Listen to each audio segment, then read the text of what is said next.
let's get straight into it around the topic of what to incentivize. And again, these are just some of the common that we see, on the panel see today, just some of the things that people want to incentivize.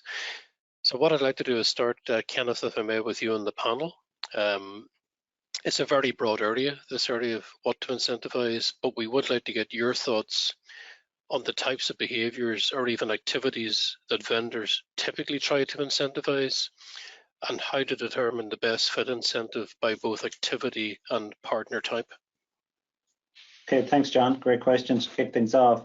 So I suppose we see, John, that there's no end of the types of behaviors or indeed the activities that vendors can incentivize. But like all good things in the channel and these programs, all of those incentives have an associated cost, and each of those will have to be justified. What are you going to do? What's the associated cost? So one thing I would always say to people is, really dig into it. Consider, what is the outcome that you're trying to achieve from your incentive? Is it things like, are you driving a training program? Is it sales you want to increase? Is it net new accounts? Is it the transition from what we would call, your on-premise to your SaaS offerings? Is it adoption of the associated services with your offerings, etc.? So, hunker down on what is it that, what are those behaviors that you want to drive into either your partner entity community or indeed the individuals at the partners themselves. And that includes, resellers, distributors, and obviously there's a lot more partner types out there now, for example, a referral program into your resellers.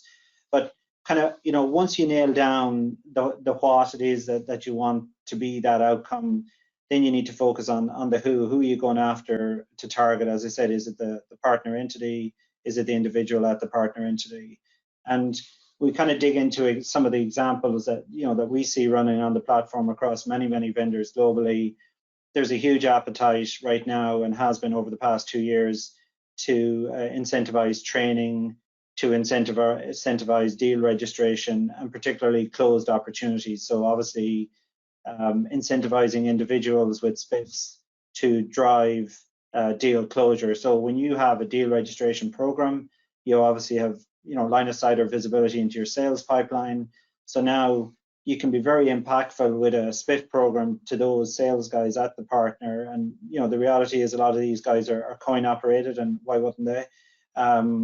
To target specific deals to be closed in the quarter. So now you can have a true impact on how you manage your revenue or your sales pipeline.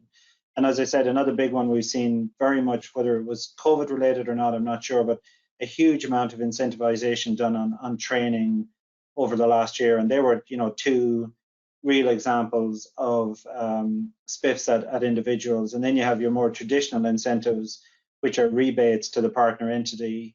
And again, these vary greatly. These can be, what we would call your standard growth rebate, where you pay out on closed business, and they're much easier in terms of justification. So for people listening in that's wondering, should I incentivize?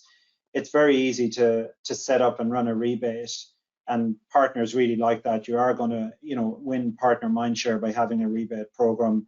It doesn't have to be any kind of massive percentage, and getting that approved through finance is much more easy than a spiff type program, because you're only ever going to pay out on one business. So there are just some examples of kind of things that we see in operation. So hopefully that kicks things off, John. No, that's super. And Laura, if I maybe just take one view from you, anything you would add to what Kenneth said or contribute differently?